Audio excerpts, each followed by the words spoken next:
Want to hear some of that techno music? Hello and welcome to the Creep Geeks Podcast. This is episode 310, season 8. New Mexico UFO incidents, paranormal Texas sharpshooter fallacy, voice or no voice in your head, feral chickens, and SpaceX junk crash in North Carolina. Yes, that's correct.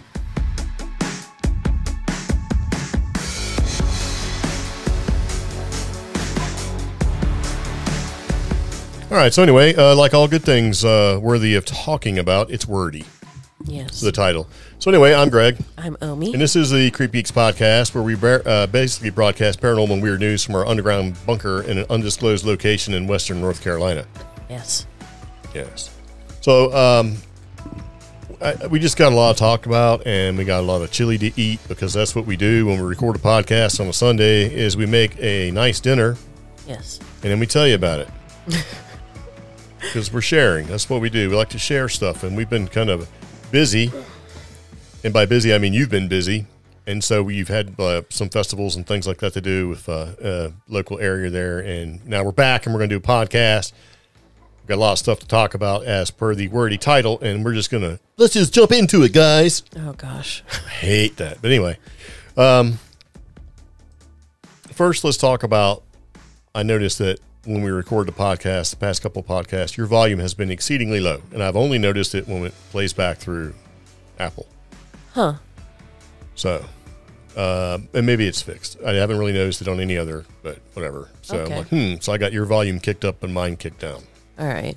So just because I like to throw that out there. So, Just kicking the volume up on the day I'm sick, so. well, I got it kicked up even higher. I'm like, so you got the old sinus thing going on. Is this that time of year where it rains really hard, has these crazy thunderstorms and stuff, and then pollen blows up all crazy, and it's just like you just running around breathing filth, nature filth. Everybody smells weird when they come in from being outside. I don't like it. Things taste funny. Mine's just. And then you go and you, like when you try to buy the cold medicine for you yesterday, can't buy Sudafed. Yeah. They're like, oh, do you have allergies? Or are you a meth addict? Is it meth? Whatever you can make with Sudafed. Are you trying to buy? And it's like, I just don't understand how ignorant. You can't buy spray paint because of why not? Let's just not sell this stuff in bulk. Yeah. Like if you're just a person, or even if you have a company or whatever, let's just not sell it in bulk. I mean, how many Sudafed pills does it take to make enough meth to be like Breaking Bad? I don't know. Maybe we should look that up. Maybe No, that's because why then they're it's going to taint the, overreacting. because, even though you can surf the internet anonymously, you can't. Yeah. There's no privacy anymore and that kind of thing. I don't want to get put on some kind of list. Well, my thing was. Walk into Walgreens and go, can I get some Aleve Colon Science? spent- And just like, free, sucker! And throw you in handcuffs. They didn't have the regular Sudafed. I had to buy the 12-hour Sudafed, Trash. which apparently is trash, but also limits whether or not I can buy Sudafed again. See, it's just And- ridiculous, man. And I paid that much money for 10 caplets. Oh, how much methamphetamine can you make with that? So, no, I mean, that's going to last me, what, maybe 10 days if I only take one a day? It's just dumb. I'm tired of, And I'm just tired of stuff. I am overworked. I've done 3 festivals, All right, 2 look, major look, events, don't- and I got allergies. Important people might be listening. So, Important people. I don't feel well.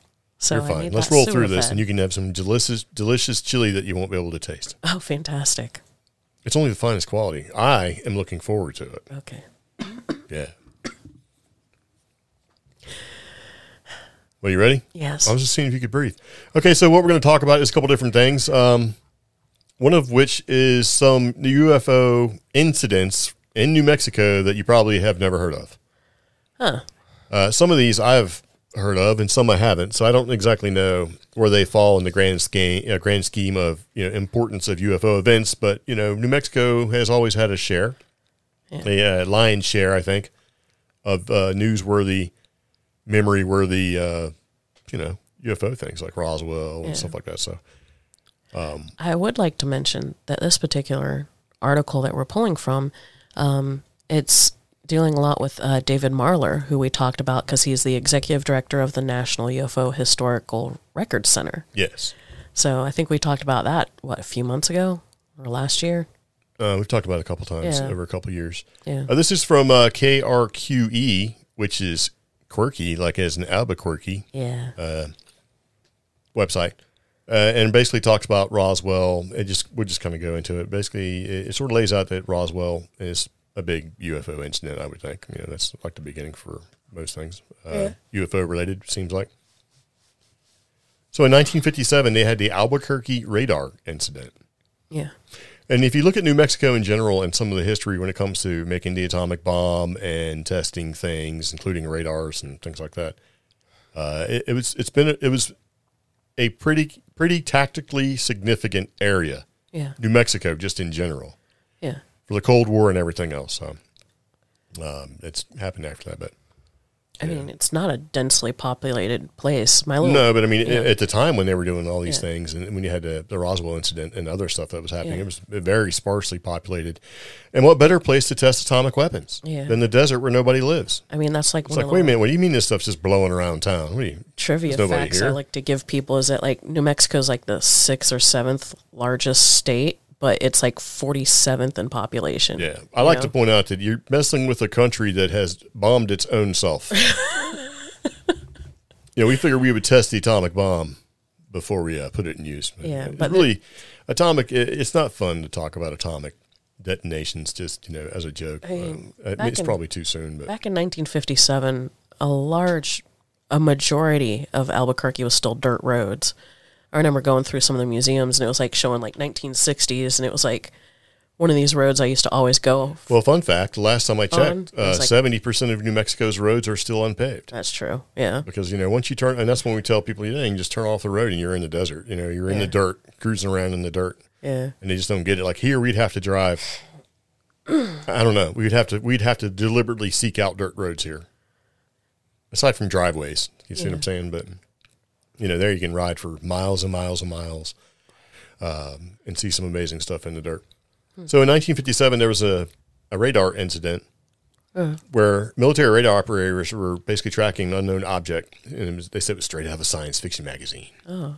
And that's reports from Kirtland Air Force Base. The object actually violated the base perimeter at Kirtland. Oh, wow. And 2 seasoned personnel were observing the object from control tower with binoculars. And the object was described as looking like a car standing vertically on end with a white light at the bottom. Huh. And the flight characteristics were highly unusual. I mean, not all UFO sightings are saucer-shaped. Yeah. Or what's described as saucer-shaped. Like, Arnold basically said looked like flying saucers. And everybody just started thinking but they didn't really look like flying saucers. They looked more like ellipses when they were flying around. So this is a unique description, right? Yeah. And so the unusual flight characteristics were it could hover, change direction, move rapidly, right? And that's sort of odd for back then. And we're talking 1957. It wasn't like that. You had, you had things that would hover, of course, but not like a car standing on its end. Yeah. And it basically didn't involve a sighting, but it was more like a radar tracking. They had the original unknown track report at Kirtland. Well, you can check it out. So that's this 1959 super speed incident, which it didn't involve a sighting, but only radar tracking. The original unknown track report from Kirtland from September of 1959, so 2 years later. What's unusual about this is it wasn't just one radar or 2 or 3. It was 4 separate radar stations strategically placed throughout the state. All 4 were tracking this unknown object. It was going about 2,200 miles per hour. That's crazy. And basically was making sharp, angular turns. Sound familiar? Sounds like the drone stuff, the alleged sightings that we have, that maybe drones or not drones flying around. Wow. And they had the radar track for it. Came in from south of the border, then flew towards Hobbs, then towards Loveland, then Texas near Lubbock, and then back towards Tucumcari. Yeah. That's weird. So speaking of Hobbs, right, the 1964 Hobbs-Burns case. Oh, yeah. Hobbs-Burn case, I should say. Yeah.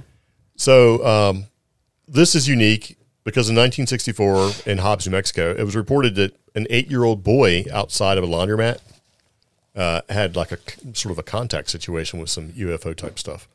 The shape was black top-shaped object hovering in a nearby or at a nearby building, and the kid looked up, and then he stood up. He moved to the left, and the object mimicked his behavior, so it's kind of tracking him, right? Mm-hmm. And then it made a beeline right towards him. So this kid sees this thing, and a column of fire shot out of the bottom of the object and set this kid's hair on fire. And burned his face. And it says he had burns from the jawline up. So they took him to the hospital. The boy made a complete recovery. But the odd thing was that the report from Hobbs matches another event that happened in Georgia. In Livonia, Georgia, there was a gentleman named Beaufort Parnham. He was a salesman. He was coming home one night about 1 o'clock in the morning. He was suddenly accosted by this black top-shaped object flying around his car and emitting a flame out of the bottom.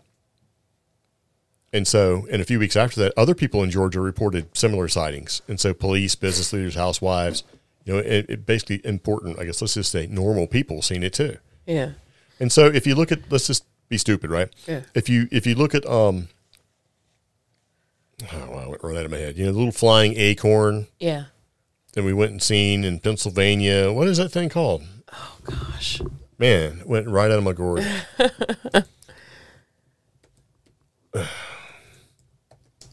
That's going to bug me.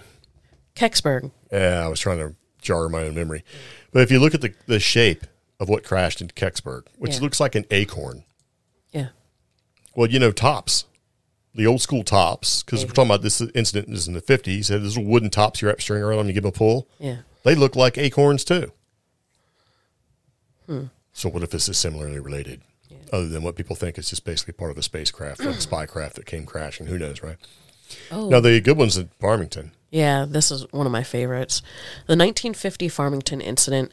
This incident, which was extremely dramatic in nature, occurred not over one evening or one day. It occurred over 2.5 days.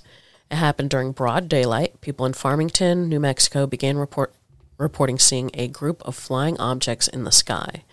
It was described in Farmington, but at the same time it was being described on the other side of the state in Tucumcari. People were describing disc-shaped silver objects there as well. Some also described a larger red disc-shaped object that seemed to be leading the silver objects. The LA Times said 50 people in Farmington, including some pilots, reported seeing the objects. The Farmington Daily Times ran the headline, "Huge Saucer Armada Jolts Farmington." I think we were just taking all of our captured Nazi spacecraft or saucers and bringing them closer. But see, this lines up with... So basically, I think we were just bringing our stolen, acquired Nazi tech back somewhere, wherever it went. Yeah, but doesn't this line up? I'm trying to do a date check right now. That kind of, since it's Farmington, there's that highly contested Cuba, New Mexico UFO sighting that basically now it's been turned into a bike trail. But I thought Farmington and Cuba were kind of the same thing. It's just that distance separated the two. Like one incident is reported and the other incident is reported, but they could have been around the same time, same thing. Yeah, kind of. That'd be like if we see something in Western North Carolina and then all of a sudden somebody else sees something in Tennessee and it could be related to the same thing. I'm not exactly sure what time or date is different between. Aztec. It was between Aztec and Cuba. Okay. That's what it was. And it doesn't say here when. Oh, 1948. So this was... There's some time. 48 and 50. Yeah. So 1948, and then the Farmington incident was 1950. Yeah. So it's like 1947, 1948, 1949, 1950. That's crazy. And 45 and 44. Yeah. So I think, and prove it wrong if I'm wrong, because you can't. Yeah. All that stolen Nazi tech was being flown back. And then parked somewhere. Yeah. Well, it crashed in Cuba or Aztec. Hey, sometimes they're defective. You know why I keep calling it Cuba? Is because we would have accessed it by driving through Cuba up that mountain to get there. So. Maybe. We had a big giant van. Some areas are pretty skinny. Yeah. Yeah. But anyway, those were a couple you probably never heard of. I'm sure you've heard of Roswell, which we didn't talk about at all. And you probably have heard of Farmington. There's also the, Socorro incident. There's Lonnie a bunch Zamora. of other ones. Yep, and the Corona incident. And the Corona incident. We're not going to talk about those because we could spend a lot of time doing I that. like the Lonnie Zamora one. That's my favorite one because I think they leave the beer cans there to signify where he saw it from. That's a nice way of looking at trash that people just leave. They're very old beer cans. Well, I mean, that's the thing about New Mexico. You can find very old stuff. It's just the desert life in general. I'm sure if you went to and looked at places that have like in California and Arizona and stuff, you can find these old cars that are just have a little bit of surface rust on top because it's so dry. Remember, when we first moved out there, I found a whole old car on my walk with the dogs. Yeah, well, you didn't really find it. You just sort of seen it. Yeah. It's been there for many years. Found a boat. I mean, yeah. Yeah. Boats are cool. Murder mattresses and stuff like that because people throw stuff away in the desert and they think, it'll go away. Yeah. And it never does. So. The desert leaves your secrets bare That's right. for the world to see. There's still like, animal poop and stuff that turns into hantavirus if you're not careful. So, yeah.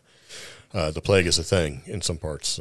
So let's talk about the paranormal Texas sharpshooter fallacy. I don't know what this is.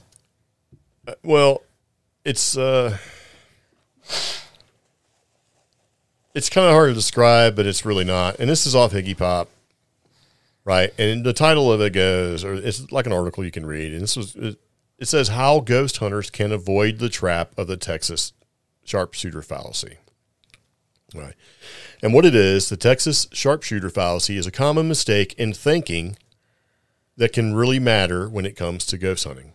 So it's a thought. It's like how you're thinking about something, right? Oh. So the fallacy occurs when differences in data are ignored while similarities are emphasized, and that basically is helping to create a misleading impression of a significant pattern. Right? So it gets its idea, it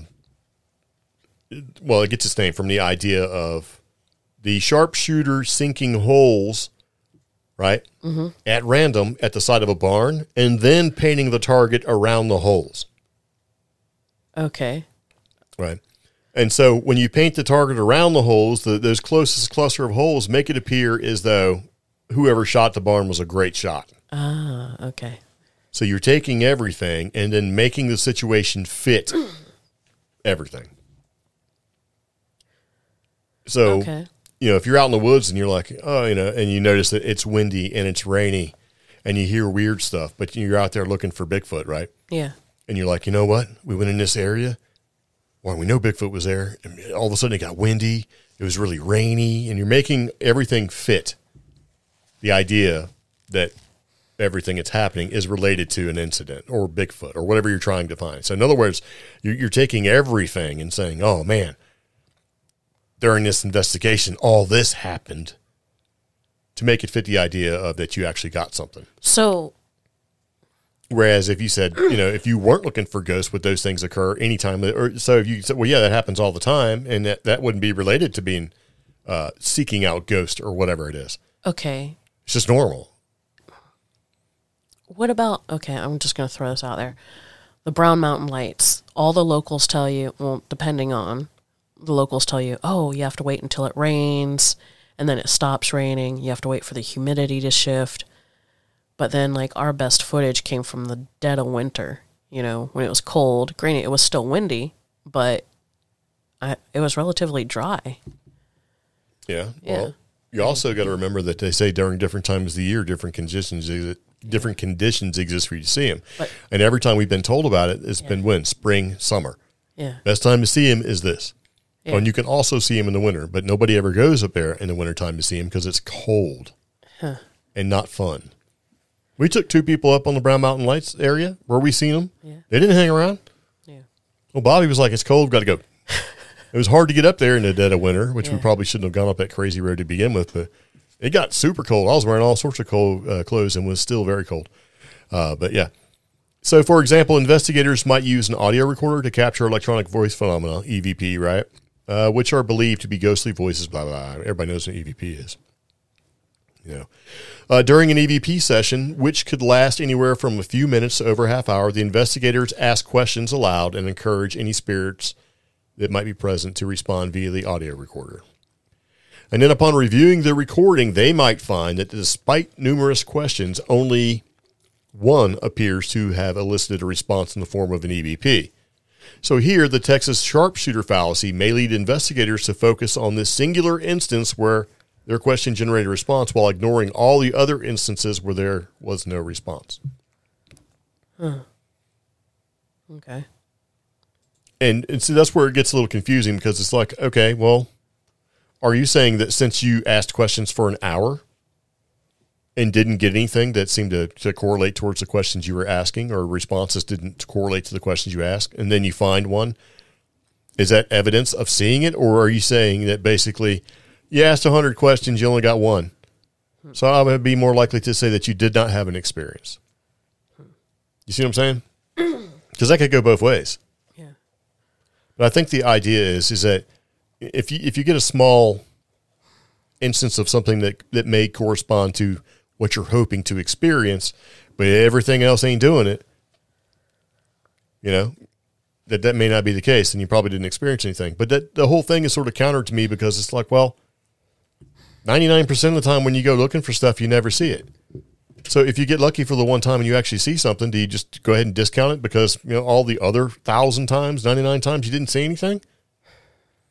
You can't have it both ways there, Higgy Pop. Now, I understand the idea of taking everything that you're experiencing and putting it all together and saying all of this has led to the experience that we had doing this. And you can say, I don't think so. Maybe not all of that. Sort of. Now, if it all did and it culminated with having an undeniable, irrefutable experience, then you could say that. But so it's kind of like, what do you want here? I don't know. I mean, I can definitely see where this is an editorial. I can see some really great points that are being made. In like YouTube videos, even some of the TV shows where it's like nothing happens during the EVP except one question, and half the time that question is like one of the very flashy questions, like, are you a demon? That type of thing. Yeah. And then that they hinge all of their results around that one possible thing. Yeah. Whereas, I think a lot of it is not necessarily hinging at all. That's the one thing that's going to drive people to pay attention to the content. Yeah. That's what's going to make you watch. That's the hook, and that's why they do it. And that happens on every show. So this article also says, however, if most attempts to elicit a response result in no reaction, ghost hunters may focus on the few instances where there is a response.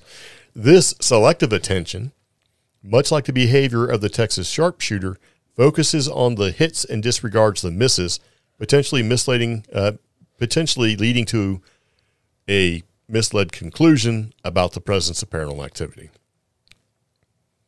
Yeah. Now, what you should take away from all this, aside from, me being aggravated, is that these people in England are saying that Texas sharpshooters aren't very good. Shut up. You know what I mean? It's like, first off, how dare you? There is a lot of Americans who shoot very well. Mm-hmm. And just because you're not allowed to carry weapons around, you can't even carry a locking knife, right? Mm-hmm. I don't think you should be throwing aspersions towards a Texas sharpshooter. Okay. The Wild West was a real thing. Way to push the American stereotype. It is American. I'm American. Okay. And, as aggravating as America can be, and as much as people are disappointed or not proud of America, having traveled the world and seen other cultures and nations and things like that, yeah, you know what? I still like America. I'm still proud of it. Yeah. Just saying. If you disagree, you can send an email to I don't care at creepgeeks.com. That's not a real email. No, it's not. Okay. But I mean, you shouldn't be ashamed about where you come from, unless you come from somewhere really terrible. There's a lot worse places to be than the U.S. I know, but I do agree. This is a weird, because this description of the Texas sharpshooter fallacy, it's killing me because I'm sick and I can't think. But it's been called a different thing. Well, it has, but the problem with it is that, and you read the article and it basically says, you shouldn't discount everything. Yeah. And if everything doesn't line up, then you didn't have an experience. And then they flip it halfway through, so it goes back and forth. So, again, it's still one of those things where... Like, no, I'm understanding the dig there, the whole Texas sharpshooter. I understand that dig because I was watching some TikTok, and they were talking about the types of fallacies that happen during debate and argument. And this one was renamed to something else much more fitting, you know? Yeah. So, yeah, this is kind of an old term and just kind of another dig. But, pretty much. But this is what they do with this Iggy Pop. They have editorials, and you're like, oh, yeah. But I also understand the singular focus on things because, like, you know, we've You mean like every episode having demons? Yeah. Yeah. Or, like, even when we've been out with different ghost hunters and, like, you know, I'll sit there and I'll have my phone in my hand with Bluetooth off using different ghost hunting devices, and I'll notice, oh, the particular device only gets a response every 12 seconds or every 14 seconds. You know, all the other questions that get asked there's no response, but every 12 to 16 seconds, there's something that sounds like a response. The ghost hunter in me is like, but the tech in me is like, something's pinging something every 14 Could seconds, be. you know? Could be. But the problem you have is when somebody disagrees and Yeah. says, well, that update cycle doesn't occur every 12 to 15 seconds, so where are you getting that from? You know, that kind of thing. So that's why a lot of people look at technology and all of this ghost hunting stuff and basically say, well, can't really trust it. Yeah. And I get it. But at the same time, what are you supposed to do then? Because then you just are basically looking at the people involved in, say, for example, the investigation. And if they all say they experienced the same thing, did they actually experience it? Is there any way to quantifiably prove that they actually experienced it? Because then you have all the other things that go along with that. It's like, well, it's we're all together, have a little group hysteria or whatever, and it doesn't work. So this is something that we'll talk about right quick. We used to think that everybody heard a voice inside their heads, but we were wrong. That bothers me. It bothers me too, and this has been known for a while there, and it sort of became sort of a thing where people say, "Do you have a voice in your head when you think? Do you hear yourself talking? That sort of thing." And it just creeped me out, and I was going to talk about it in the podcast a long time ago and bring it up to you, but then I just didn't, and then it sort of came back, and I'm like, you know what? Maybe we should kind of put it in here, because only recently have scientists found out that not everyone has a sense of an inner voice. And when I read that, the first thing I thought of was Saturday Night Live. Will Ferrell was the guy who couldn't hear the sound of his own voice. Oh. So he was just yelling stuff the whole time. Yeah. I can't hear the sound of my own voice. So there's a new study, and this comes from sciencealert.com, which, whatever. But wait, I just realized, what about people who are hearing disabled or deaf, like born deaf? They probably... Do they have an inner voice or inner monologue of some sort? See, that's the rabbit hole part that just makes you uncomfortable. I have no idea. Man. I didn't even think about that. I thought, well, dogs don't speak, so how do they think? They just think in pictures? I mean, but whether... You think in their own heads are like... No. No. We vocalize. I'm sure language. Like some sort of weird visual addition happens with dogs or octopuses or even, folks with like hearing disabilities. I mean, some sort of like picture addition. To me, it's not just an inner voice. It's like, I hate to say voice again, but the voice of rational thinking. Yeah, but where things get is that worked considered out part here. of the internal monologue? To me, I would think it would be. Well, a new study basically says, and shed some light basically on living without an internal monologue and how that affects language and how it's processed in the brain. So the latest study, and this is from researchers at the University of Copenhagen in Denmark, right, and the University of Wisconsin, Madison, Yeah. Proposes a new name for the condition of not having an inner speech. Huh. And it's like anendophagia. And it's similar to, but not the same as, anaurelia, where researchers basically coined the term in 2021 for people who don't have an inner voice, nor can they imagine sounds like a musical tune or siren. Oh. That's... more creepy. So focusing on inner voices, right? The team and this is kind of how they sort of figure something out. They recruited 93 volunteers, and half of them said that they had low levels of inner speech, while the other half reported of having very chatty internal monologue. And the participants basically attempted a series of tasks, and they had to remember an order of words in the sequence and of the task, right? In another, they had to basically look and remember rhyming words, and they paired them together. And so it's the task will be difficult for everyone, but the hypothesis is that it might be even more difficult if you did not have an inner voice, because you have to repeat the words to yourself inside your head in order to remember them. And this is according to this linguist, Nedergaard. Anyway, so, and this hypothesis, as it says, as they figured out, was true. Mm-hmm. So if you have to rhyme a bunch of words and you can't say them to basically rhyme them out in your head or whatever, then it's going to be much harder to remember them. So the volunteers who reported hearing inner voices during everyday life did significantly better at the task than those without the inner monologues. And so inner speakers recalled more words correctly and matched more rhyming words faster, and the researchers think it could be evidence that inner voices help people process words. Okay. It's interesting to note that the performance differences disappeared when the volunteers spoke out loud to try and solve the problems they were given. It may be that using an audible voice is just as effective as using an inner voice in these situations. Yeah. And then they did 2 other tasks, and they had multitasking to distinguish between different picture shapes, and then there was no difference in performance. Yeah. So, and they take that, the researchers take that as a sign that the inner speech affects behavior, right? Yeah. And that depends on what you're actually doing.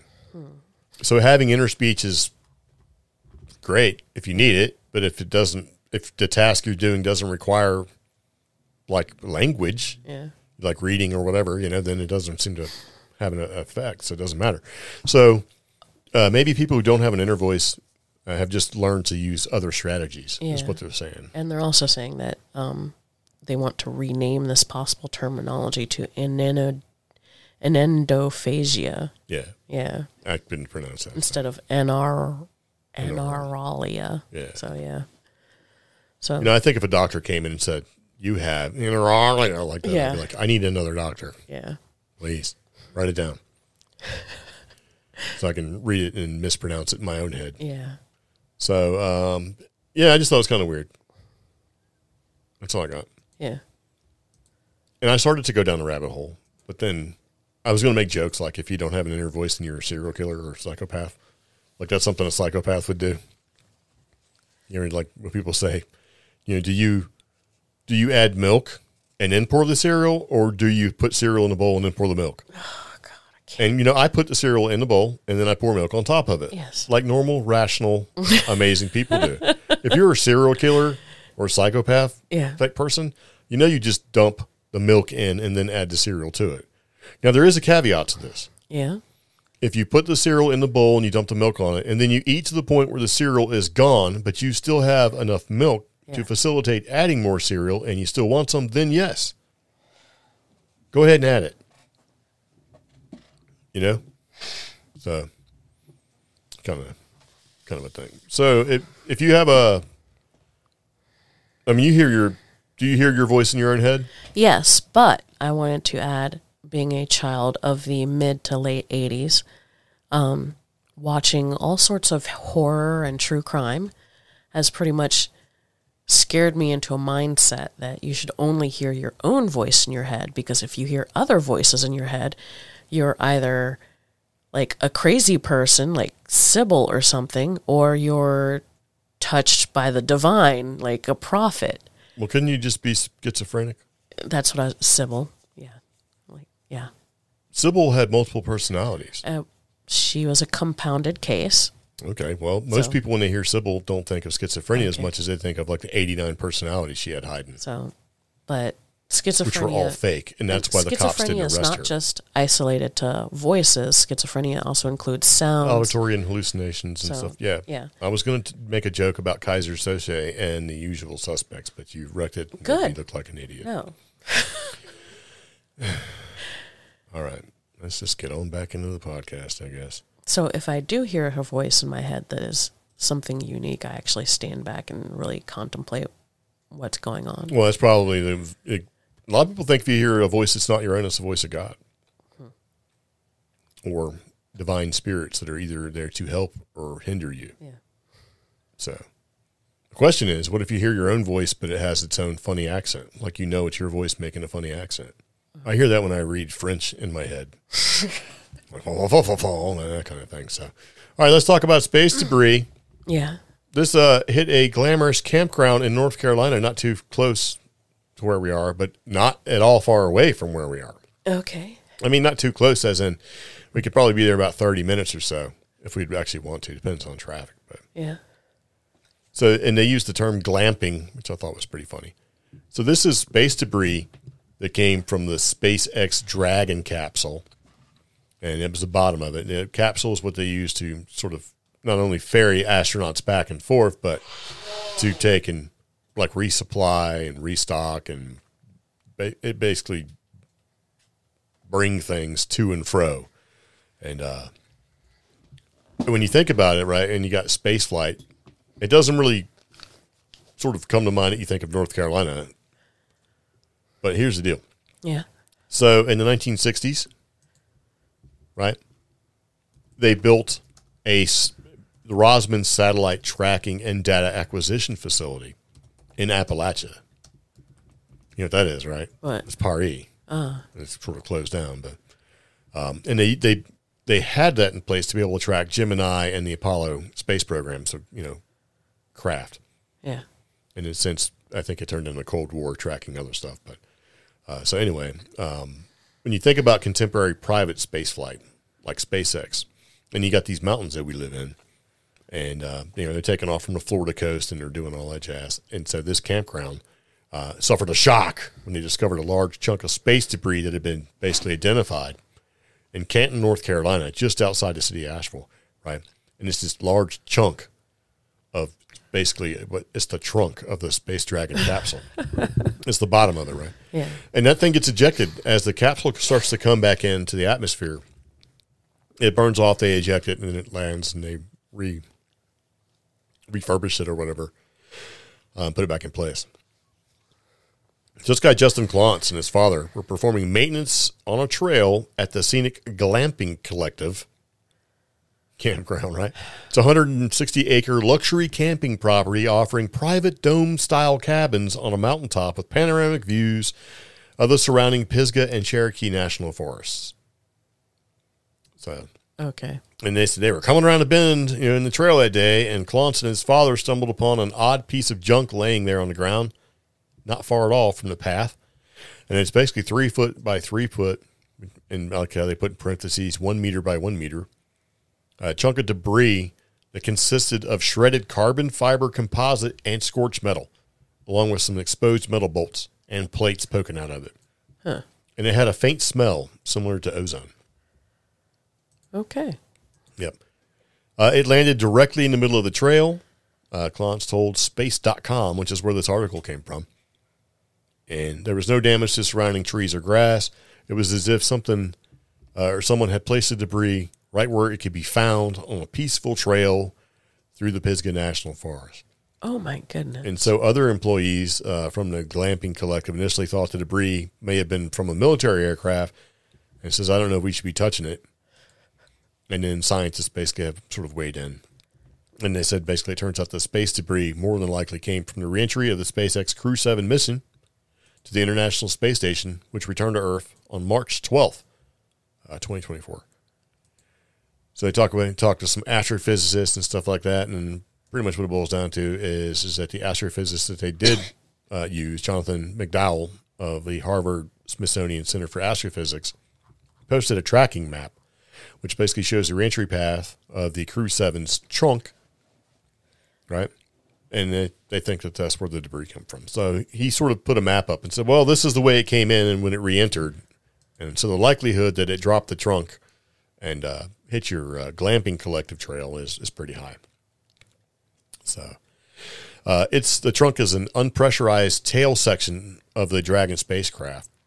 Huh. And it's what other aerospace manufacturers could call a service module. And it's a small section that can carry cargo or small satellites. It's fitted with the solar panels and stuff to power it.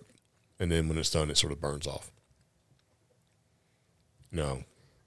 It appeared that I thought was pretty interesting. Further, it appears that not only can these trunks remain in orbit for weeks or longer than their host capsules, but large pieces of them can come down also, like mainly intact after their fiery reentry into the Earth's atmosphere. So, how much crap have we seen that's coming back to Earth, and it's basically SpaceX trash being burned up? I don't know. I mean, you got the case in Canada, you got this one. I remember some people in Florida talking about some stuff, but that was like immediate. Yeah. And then Colorado's reported some stuff too. I think SpaceX probably has a little bit of an issue brewing because from the Crew 7 mission, right? Yeah. They found a chunk in North Carolina. Yeah. They found another chunk from the Axe-3 trunk in Saskatchewan. Yeah. And then they found some more junk from the Crew 1 mission in Australia. And what that's basically saying is that the trunk regularly survives reentry, or chunks of it does. Large chunks. Yeah. And so when you're thinking about that, it's like, hey, SpaceX, I mean, the odds are higher that you're going to get hit by a large chunk of space debris than a meteorite or anything like that, especially when you have more and more missions happening. And on top of that, I mean, this stuff comes in hot, literally, you know. And heavy. And this was pretty much near the Pisgah and Cherokee National Forests. Pretty populated. So we can't even account for, you know, stuff that might have fallen in other national forests and the possible risk of wildfires and all that jazz. And, you know, you're saying, like, all these other places. I remember reading some stuff about smaller pieces of other things landing in, like, Texas, Colorado, stuff like that. It's a space littering problem. Yeah. Yeah. Of course, I can't get over this glamping collective. I went to their website. That's crazy. Yeah. Pepper, you're $50 each night on top of $960 a night for some of their rooms. To sleep in a tarp-covered or a canvas-covered geodesic dome? The XL Lux Geodome for a 2-night stay with cancelable rate is $1,346.40 plus $50 per night for Pepper. But if Pepper brings a friend, that friend can only be up to 60 pounds and an additional $25 a night. All right. Well, you can go ahead and probably write down that. We will never go here. No, because, I mean, we can see the mountains, too. I don't need to be on top of a mountain sleeping in a geodesic dome to see them. Some of these look really beautiful. No, I get it. I know. And it's just, that's a lot of money. And there's people out there right now like, oh, that's nothing.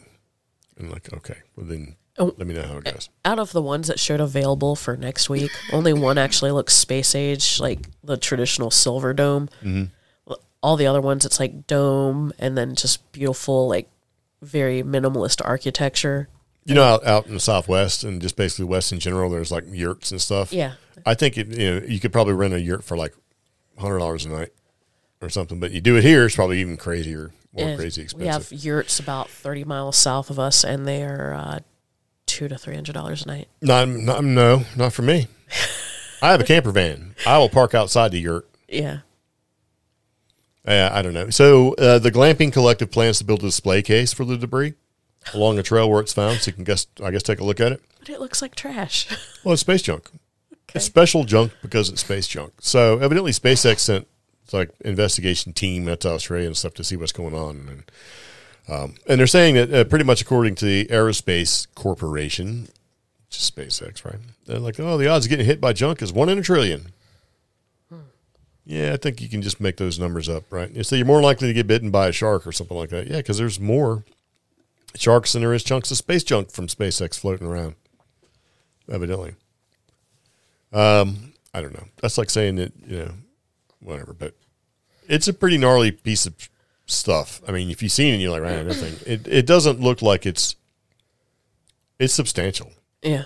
It's this little thing. I mean, it's got a lot of bolts and crazy stuff going on. And I know what it is because I seen a picture of, I'm not, is it the Falcon Heavy? The big giant one been launching? Yeah. Of one of the fin things that control it burning off.